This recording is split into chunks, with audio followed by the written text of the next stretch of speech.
Two vessels have arrived in Vietnam to evacuate Chinese citizens who are fleeing the country after anti-China protests have left 2 dead and over 100 others injured. With more on the story, we now go to Paul E. at the News Center. Paul, there's been quite an exodus from Vietnam over the weekend.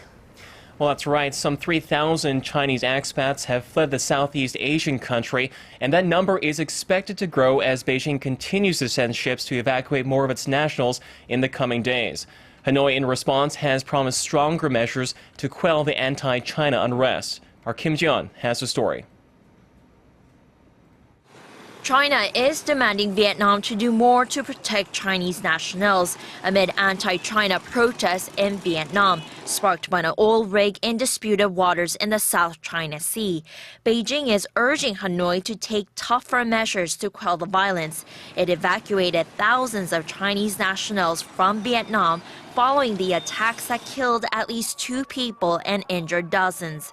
China has reportedly sent 2 charter flights and 5 ships to the region. We sent our best crewmen to Vietnam for the evacuation. A country heavily reliant on foreign investment, the Vietnamese government has called for an end to the protests. Businesses and workers affected by the unrest have criticized the local authorities for their lax response, accusing the police of arriving too late or in insufficient numbers. Vietnamese police have a reputation of blocking such demonstrations before they can take place. Anger spread and protests of hundreds took to the streets of Vietnam's major cities after a state-run energy firm from China towed an oil rig in waters claimed by both China and Vietnam. This recent spat is the worst since a border dispute between the 2 countries in 1979.